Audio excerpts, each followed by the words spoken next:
Jangan lupa untuk subscribe dan nyalakan lonceng notifikasinya. Pemirsa, Wali Kota Surakarta mulai digadang-gadang untuk maju sebagai calon gubernur di pemilu serentak 2024. Bahkan Gibran sudah diberikan wejangan oleh Ketua Umum PDIP Megawati Soekarnoputri dan Ketua Umum Gerindra Prabowo Subianto apabila maju dalam Pilgub Jawa Tengah ataupun Pilgub DKI Jakarta.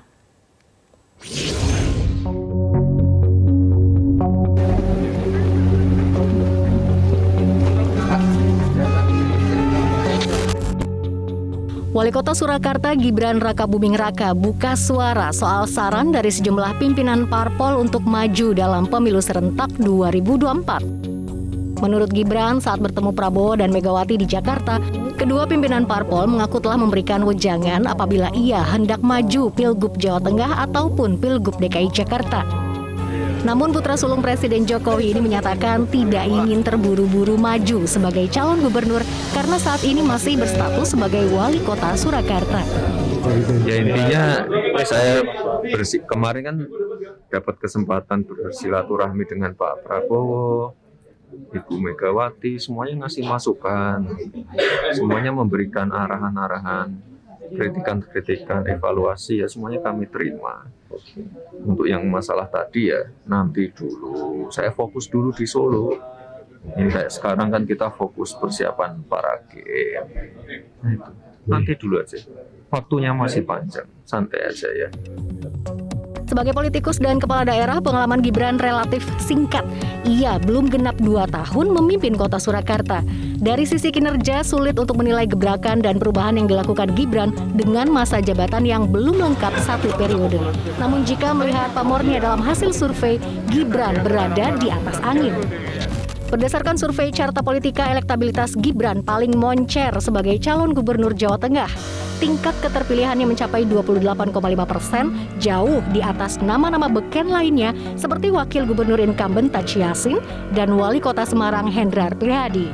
Sementara jika Gibran dimasukkan ke dalam bursa calon gubernur DKI Jakarta, elektabilitasnya berada di posisi 7 atau mendapat dukungan 5,87% responden. Cagup DKI Jakarta dengan elektabilitas tertinggi dipegang oleh Ridwan Kamil, lalu disusul oleh Erick Thohir dan Tri Risma hari ini. Dari Surakarta, Eka Hariwibawa, Metro TV.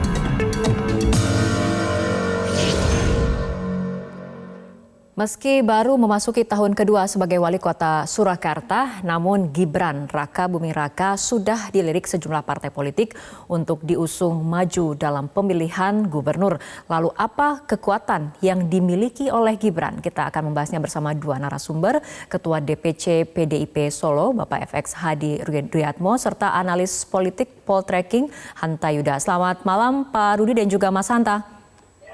Malam, Pak Rudi. Oke, kita ke Pak Rudi terlebih dahulu. Pak, betulkah Wali Kota Surakarta Gibran mulai digadang-gadang oleh PDIP untuk maju sebagai calon gubernur di pemilu serentak 2024 mendatang?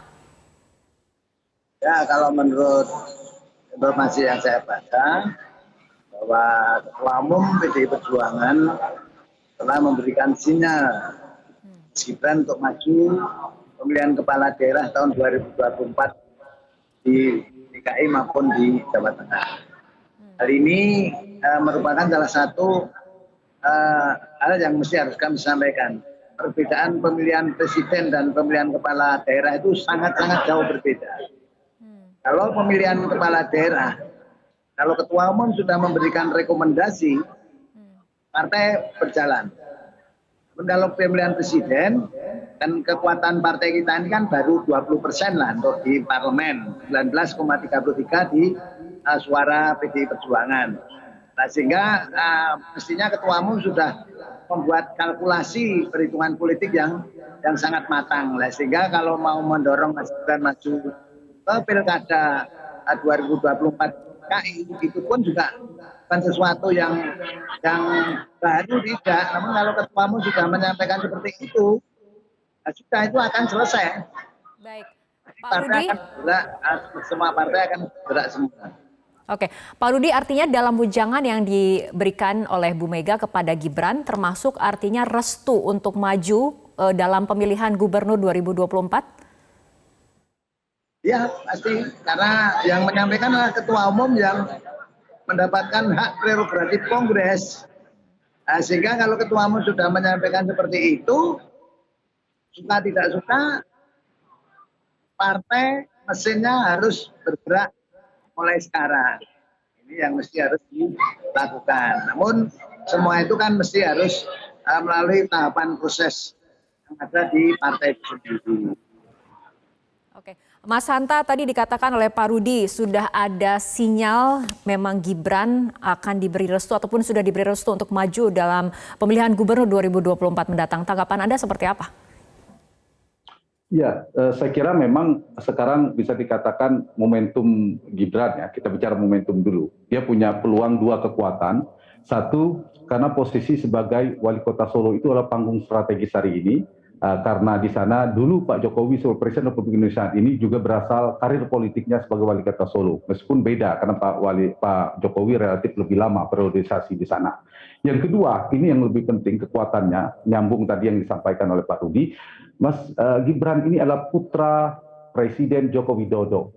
Dan inilah Pak Jokowi yang sedang menjabat, memiliki pengaruh politik yang besar, memiliki pengaruh dalam infrastruktur, mempengaruhi jejaring kekuasaan politik dan sebagainya. Dua kekuatan ini saya kira menjadi kekuatan bagi Gibran untuk bertarung dalam pilkada, baik itu di Jawa Tengah maupun di DKI.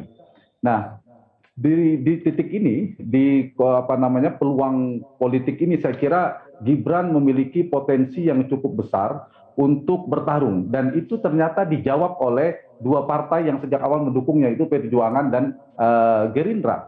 Nah, PDI Perjuangan dan Gerindra ini saya kira memang tujuannya ingin mempromosikan nama Gibran, tapi tantangannya ada dua juga. Kalau punya dua kekuatan, Rara, tantangannya juga dua. Satu, bagaimana Gibran berhasil mentransformasikan tidak sekedar putra seorang Presiden Joko Widodo, tetapi menjadikan dirinya sebagai wali kota Solo, seorang wali kota, seorang kepala daerah yang berprestasi, punya basis kinerja yang bisa diandalkan untuk ditawarkan kepada publik, sehingga secara personalitas juga kuat. Itu yang menjadi tantangan. Yang kedua adalah karena masih baru, tantangannya adalah membangun basis prestasi, basis kinerja, sehingga orang mengenal Gibran bukan sekedar putra Presiden Joko Widodo, bukan sekedar putra Presiden, tapi juga seorang wali kota berprestasi seperti kepala daerah yang lainnya. Itu tantangannya. Tapi dari sisi politik saya kira besar sekali peluangnya. Dari sisi kandidasi ya, kandidasi apalagi di Jawa Tengah, dukungan Ibu Mega dan Pak Prabowo itu ada dukungan politik yang kokoh. Dan satu lagi sedikit, ini kode ingin menunjukkan ke publik bahwa hubungan Pak Jokowi dan Ibu Mega baik-baik saja. Mas Gibran adalah prestasi dari Pak Jokowi, jadi itu juga poin penting bersama Pak Prabowo juga. Baik, Pak Rudi, kita berbicara mengenai tantangan dulu dan kemudian mengenai kiprah dari Gibran sendiri kan sebagai politikus dan kepala daerah, pengalamannya masih relatif singkat, belum genap 2 tahun memimpin Surakarta. Bagaimana? Ya, menurut saya yang namanya pimpinan itu hanya manajerial. Sehingga dalam pelaksanaannya kan ada di sekda, kepala dinas dan lain sebagainya. Nah, sehingga kalau Mas Gibran ada kemampuan manajerial yang ada di pemerintah Kota Surakarta, tentunya Mbak Mega tidak akan mensia-siakan kompetensi yang dimiliki oleh Mas Gibran itu sendiri. Nah, sehingga kalau maju di gubernur pun yang bekerja kan bukan Mas Gibran sendiri. Nah, semua kan mulai dari sekda sampai dengan staf yang ada di provinsi, semuanya melaksanakan tugas pelayanan kepada masyarakat. Oke. Pak Rudi, kita lihat bagaimana kemudian tadi ada memang kelebihan dari Gibran, tapi kemudian juga ada tantangan. Tapi respon dari kader PDIP sendiri seperti apa? Kemudian ada kader-kader internal lain yang akan dimajukankah? Nah, kita akan bahas mengenai masalah ini, tapi kita ikuti jeda berikut terlebih dahulu. Oke, kita kembali lanjutkan perbincangan.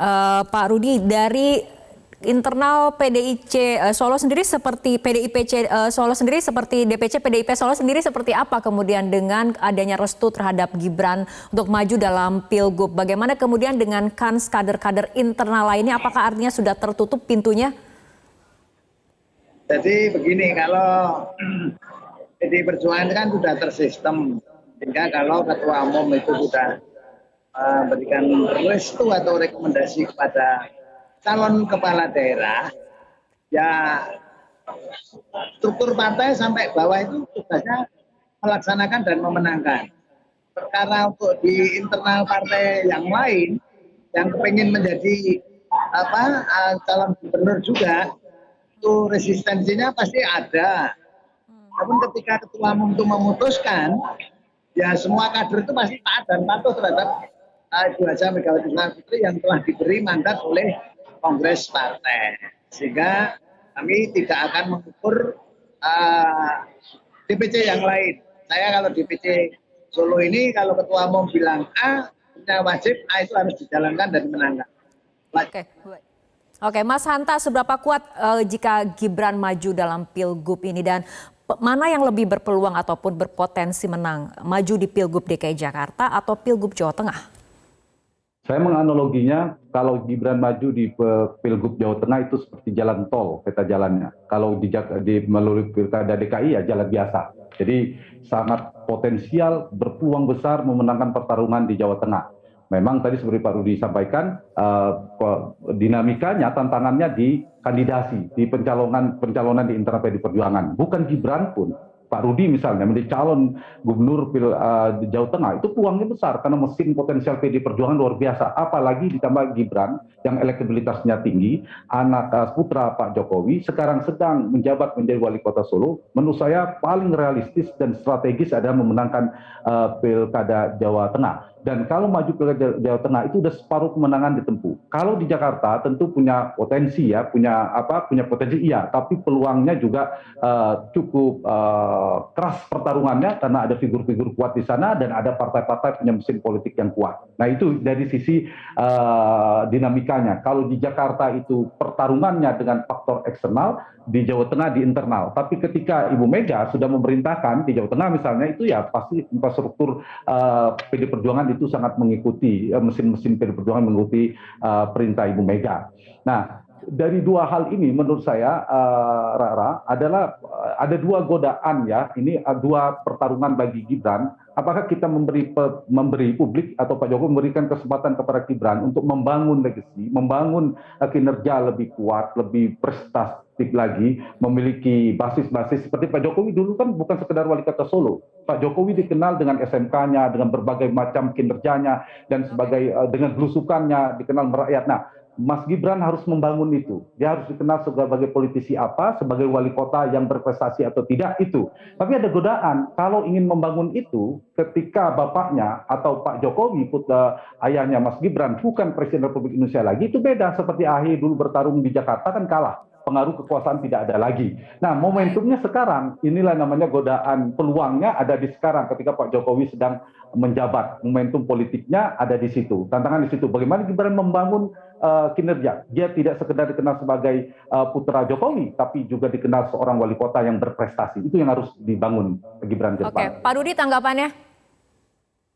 Ya, tentunya apa yang disampaikan beliau benar. Semuanya tergantung pada hasil kinerja daripada wali kota itu sendiri, Mas Gibran. Namun demikian, juga perlu kami sampaikan bahwa pemilihan kepala daerah ini sangat-sangat berbeda dengan pemilihan presiden. Kalau di Jawa Tengah resistensinya mesti tinggi, itu biasa, muncul pasti. Namun kalau ketua umum memberikan rekomendasi kepada siapapun, ya sudah selesai. Itulah yang menjadi kader militan yang ada di PD Perjuangan seperti itu. Namun kalau bertarungnya di DKI, sebetulnya itu lebih menguntungkan di DKI daripada di Jawa Tengah. Karena Jawa Tengah pasti resistensi terhadap semua kader yang ingin menjadi calon gubernur banyak, jadi lebih tinggi. Namun kalau di Jakarta ini kan, karena kan banyak orang dari Solo, Wonogiri dan sebagainya, itu pun mungkin dalam waktu yang singkat bisa dilakukan pendekatan seperti ketika Pak Jokowi maju sebagai gubernur DKI. Pak Rudi, artinya dari pandangan Anda peluang yang lebih besar ada di Pilgub DKI jika dibandingkan Pilgub Jawa Tengah, seperti itu? Di DKI, ya, karena kan di sana kan majemuk yang dari DKI itu. Orang dari Jawa Tengah banyak yang ada di sana. Nah, sehingga kita lebih mengusulkan lebih mudah dibandingkan yang di Jawa Tengah. Kalau Jawa Tengah kan resistensinya lebih cukup tinggi. Karena semua kepingin jadi gubernur kecuali saya kan gitu. Oke, Mas Hanta, tanggapannya bahwa ternyata menurut Pak Rudi resistensi untuk Pilgub Jawa Tengah justru lebih besar untuk Gibran. Sehingga kemudian jalan tol menurut Pak Rudi adalah Pilgub DKI seperti itu. Ya, betul, sepakat saya. Jadi bagi Gibran itu dalam kontestasi elektoral itu kan ada dua, tahapan pencalonan, kandidasi di dinamika internal partai, dan election atau eleksi yang dipilih oleh publik. Nah, bagi Gibran di Jawa Tengah kontestasinya seperti Pak Rudi katakan itu di internalnya, di pencalonan. Karena tadi ada potensi kader, resistensi kader, dan seterusnya. Nah, ini dinamika di sini. Tapi kalau Gibran bisa bertarung, kemudian dimenangkan, kemudian mendapatkan boarding pass di PD Perjuangan, itu udah jadi jalan tol. Jadi masuk jalan tolnya yang padat. Ibarat kita perjalanan, masuk akses jalan tolnya padat ini, berat. Tapi begitu dapat di gerbang tolnya cepat. Nah, kebalikannya di Jakarta. Kalau di Jakarta mungkin mudah mengakses jalan tolnya, Pak Rudi, analogi saya. Mengakses gerbangnya lebih mudah. Karena tidak banyak kader PD Perjuangan di DKI yang potensial. Kalau di Solo, di Jawa Tengah kan banyak. Ada Wali Kota Semarang, Pak Rudi sendiri, dan seterusnya. Kalau di Jakarta tidak banyak kontestasi internal. Jadi mengakses jalan tolnya gampang. Tapi begitu masuk tol, jalan padat. Berat perjalanan, mungkin potensi macetnya tinggi karena bertarung dengan nama-nama besar di DKI Jakarta. Itu kira-kira analogi saya buat Gibran. Oke, baik, terakhir Pak Rudi, jadi kapan akan ada kepastian mengenai Gibran? Apakah akan maju dalam Pilgub atau tidak? Jika maju, Pilgub mana yang akan kemudian diikuti? Apakah Jawa Tengah ataupun DKI Jakarta? Ya, kalau memang Ketua Umum sudah merestui, ya tentunya segera jatuhkan pilihannya mau Jawa Tengah atau DKI. Nah, sehingga kita segera bisa mempersiapkan diri sejak dini seperti Pak Jokowi waktu dulu. Jadi wali kota terus dipromosikan di DKI, ya kita terus bekerja sampai dengan terpilihnya Pak Jokowi. Nah, ini tergantung Ketua Umum mereka mendestinasikan di Jawa Tengah atau DKI. Nah, itulah yang harus kita tunggu. Kalau sudah ada rekomendasi, semuanya bisa kita prediksi menang atau kalahnya. Namun PDI Perjuangan merupakan salah satu kader yang militansinya bisa dipertanggungjawabkan, sehingga perintah Ketua Umum pasti akan dilaksanakan, biarpun agak ganjel pasti itu akan selesai. Baik, kita akan tunggu bagaimana keputusan dari Ketua Umum Partai untuk hal ini. Terima kasih Bapak FX Hadi Rudiatmo serta Mas Hanta Yuda telah berbincang bersama kami malam hari ini dalam Prime Time News.